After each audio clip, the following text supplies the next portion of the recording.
गानवी खड्ड में भी पानी का जो जल स्तर वो बढ़ता जा रहा है, क्योंकि कहा जा रहा है कि जहाँ तक सुनने में आ रहा है श्रीखंड में एक बार फिर से बादल फटने का जो ये समाचार है सामने आ रहा है। और देख लीजिए आप लोगों के समक्ष है कि खड्ड का जो जल स्तर है वो कितना ज़्यादा बढ़ गया है और खतरे के जो निशान है उससे भी आगे बढ़ गई है। इससे पहले भी आपने देखा होगा कि 2024 में 31 जुलाई और 1 अगस्त के मध्य रात्रि में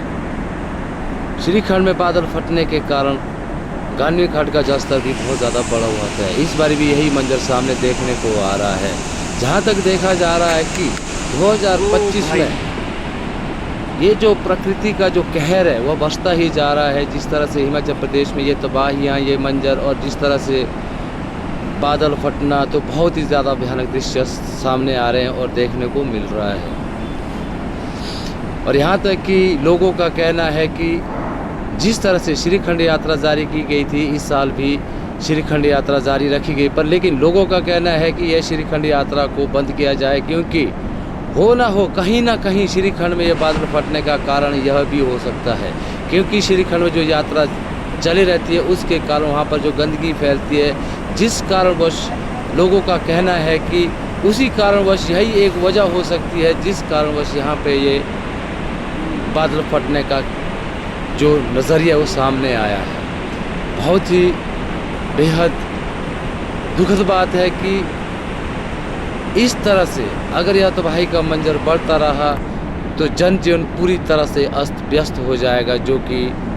जीवन जीने योग्य भी ना बच पाएगा। जैसे कि किसी के आशियाने बह रहे हैं तो किसी का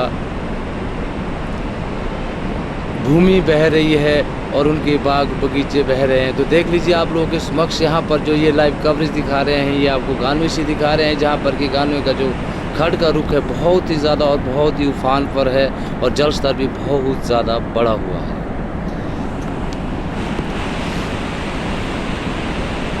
अगर हम बात करें कि श्रीखंड यात्रा को बंद किया जाए या नहीं, पर कहीं ना कहीं इस बात का यहाँ पर कोई ना कोई महत्व बनता ही है कि श्रीखंड में आखिर दोबारा यह बादल फटने का क्या कारण हो सकता है। और खड्डों का जो ये रुख है बहुत ज़्यादा बढ़ा हुआ है। तो लोगों से जो खास तौर से सतलुज नदी के किनारे रहते हैं उनसे खास तौर से अपील की जा रही है, उन्हें आगाह किया जा रहा है, उन्हें चेतावनी दी जा रही है कि वे जल्द से जल्द नदी के किनारे से दूर रहें, ताकि ये जो जल स्तर है उससे आप सुरक्षित रहें और बचे रहें।